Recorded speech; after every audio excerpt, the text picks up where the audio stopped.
Charlotte Flair chooses Tiffany Straton at WrestleMania. 2 more matches have been confirmed for the Elimination Chamber. And we get an update on Jade Cargill's attacker. We review Smackdown and Raw every single week, as well as post bonus videos and cover PLEs as well. Leave a like and subscribe so you never miss anything coming up. Let's get into it. The face of the company, Cody Rhodes, comes out and cuts us a promo to start the show. Drew McIntyre interrupts along with Jacob and Tama Tonga. Cody Rhodes is talking about the Elimination Chamber, how it's a step towards him and his championship, giving us a rundown of who's qualified, putting everyone over in that chamber, apart from Drew McIntyre, who then comes out and is not happy with his introduction. And yeah, like Bev says, Jacob Fatu and Tama Tonga come out. Qualifying match for the Elimination Chamber. Chelsea Green versus Naomi. Banger of a match. I was worried Chelsea couldn't go in the ring after watching that Bayley match, and I think she had another bad match with Michin, or the bad finish. But this proved that she can wrestle. She should be the American title holder. Unfortunately, she just looks really weak and terrible right now.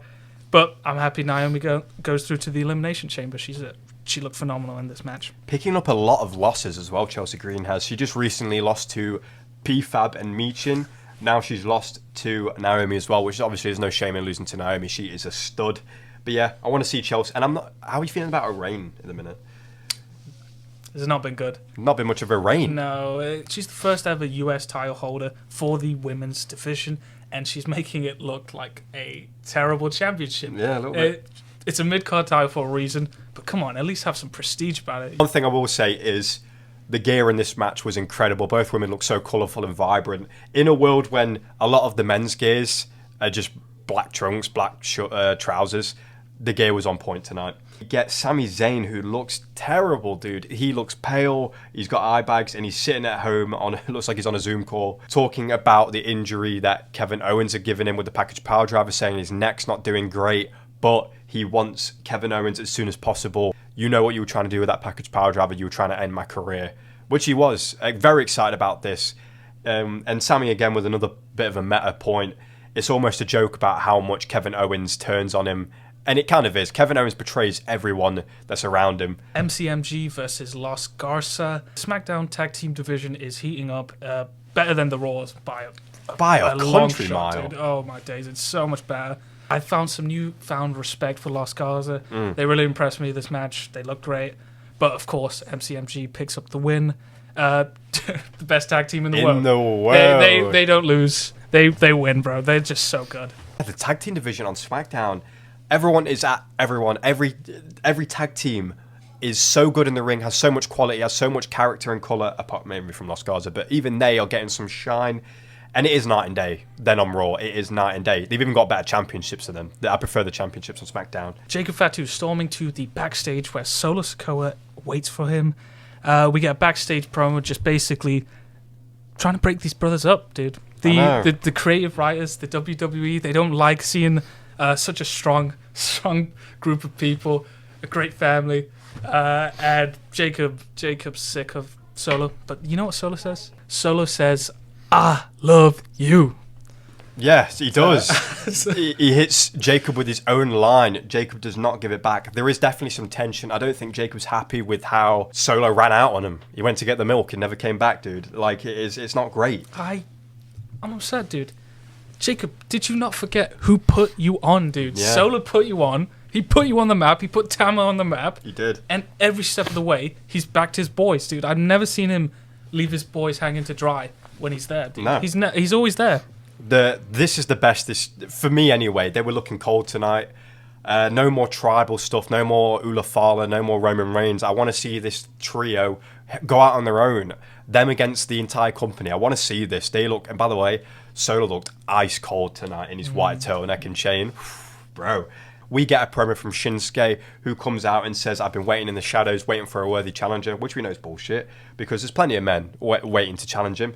LA Knight puts the kibosh on that, comes down, shuts that shit down, and he wants the title. And then we get The Miz. What a delight. The Miz and LA Knight in the same ring. The Miz making fun of LA Knight's message from last week about crying, where he pretends to cry for an uncomfortably long time. There's something felt real about this between these two men. We know The Miz has had problems with people in the company in the past, and maybe him and LA Knight are not a fan of each other, but who knows. But we get a match between them immediately. Nick Aldis coming out there and being the booker that he is. Solid match. LA Knight picks up the win. Not much to say. I don't have much to say about it personally. It was just nice to see The Miz and LA Knight back in the ring together. But LA Knight gets the BFT off and wins the match.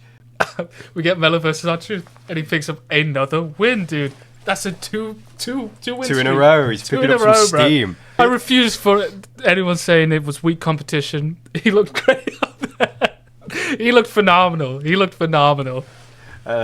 He's actually playing in the Farmers League right now. So we had Akira Tozawa last week. This week, R-Truth wants to get a lick back for his boy, but he can't. And R-Truth moves like butter in that ring. And so does Melo. This match was so fun, so quick. We get the 5 moves of doom from R-Truth and the 5-knuckle shuffle. Very good from these two. Enjoyed it very much. Like I said, tag team division, Pretty Deadly is now getting their title shot versus DIY. And they use the excuse, you caught us with our pants down. Well, you had pants on. Yeah, that's the point. Genuinely, yeah. We said it last week. They were going to blame the whole loss on them wearing jeans, and that's exactly what they did. Yeah, Pretty Deadly finally standing up for themselves. I might smell a babyface turn coming here, because you put anyone next to this DIY and they look so much nicer. Even Los Garza, who were technically heels, for a minute when they partnered up down CMG, they look like babyfaces.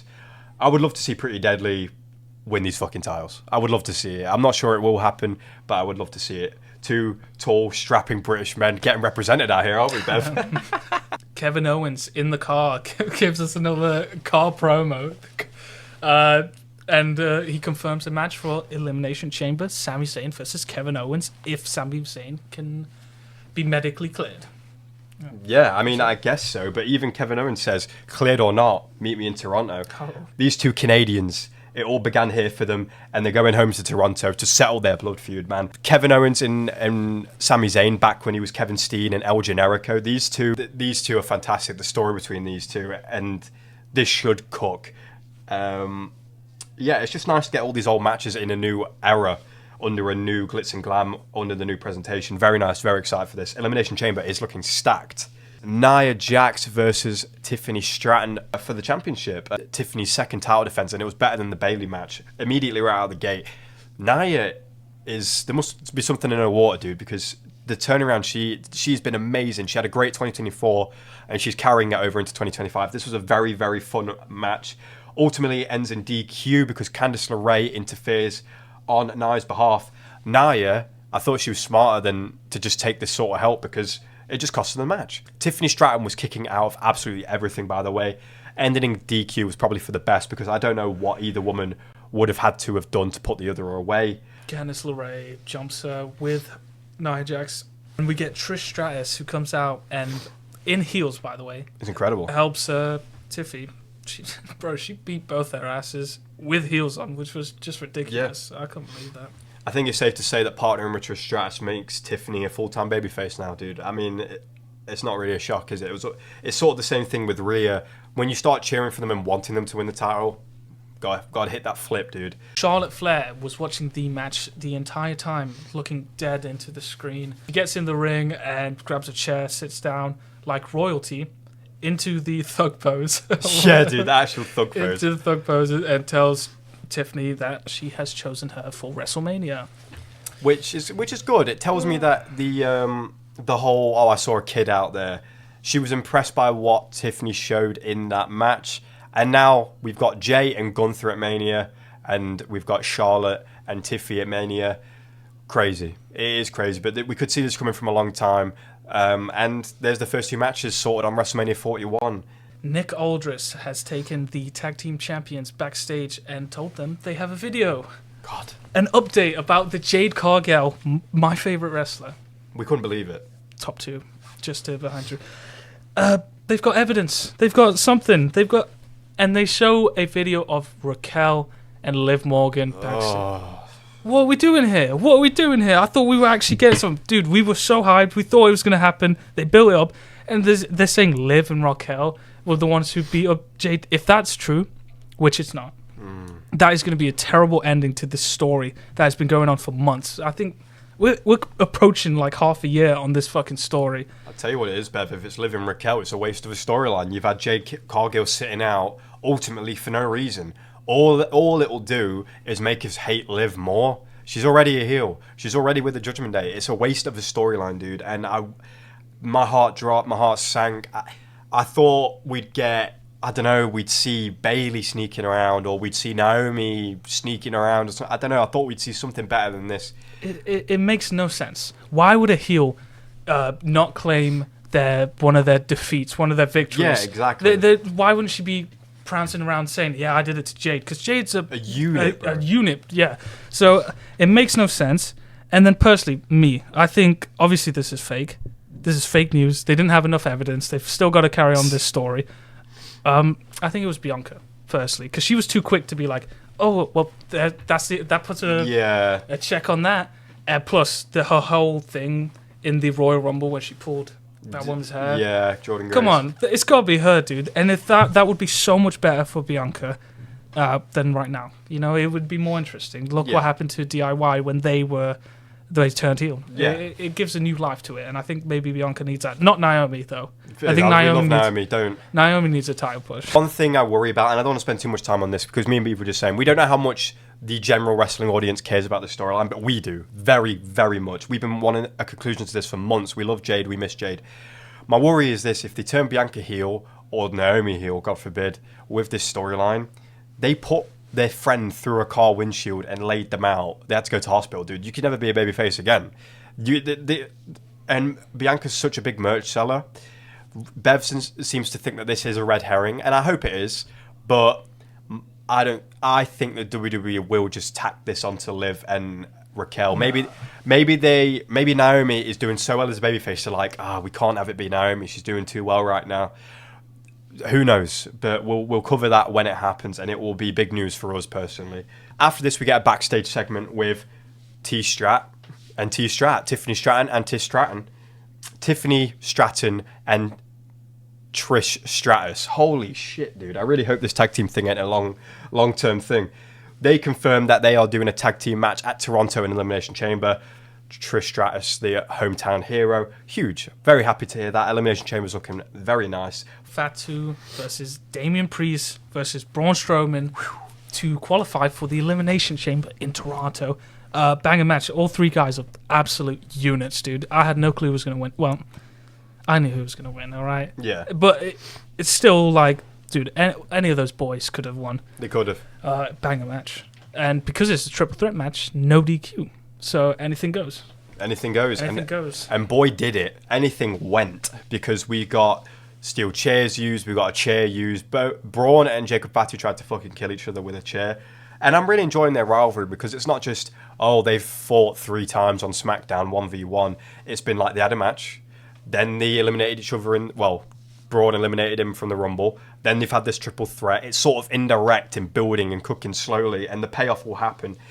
We thought it would be Damien, because they still want to make him a main event guy, because he was that on Raw. And Jacob can find his way to Mania some other way. Come on, his bloodline is rubbing shoulders with Roman Reigns and the like. Braun, his direction might be a bit more, I'm not sure. He's always a bit of an attraction because he's fucking 7 foot tall. Solo Sikoa comes out and interferes to help Jacob Fatu. Loved that from Solo. No more leaders. He's just coming out to help. He wants Jacob to win and bring that championship back to the family at any cost. He doesn't even care if it's him anymore. I really respect that, man. Unfortunately, Solo goes for a spike and spikes Tamatonga. And Jacob Fatu sees this, takes his shirt off, gets in Solo's face. They're trying to break up the boys. Not happy, man. These boys they were like this. Solo came out to help his boys, dude. And then obviously the writers, they just want them to be split up. But this has been really interesting. This is gonna cook. For all this chaos, Damien manages to take advantage and hits a South of Heaven chokeslam on Braun Strowman. What an image that was. He picks up the win and will head to the Elimination Chamber. We've got one more spot left, which will go to either Seth or Finn Balor. I wonder who's going to the Elimination Chamber. So we will have that answer for you if you haven't got it yourself.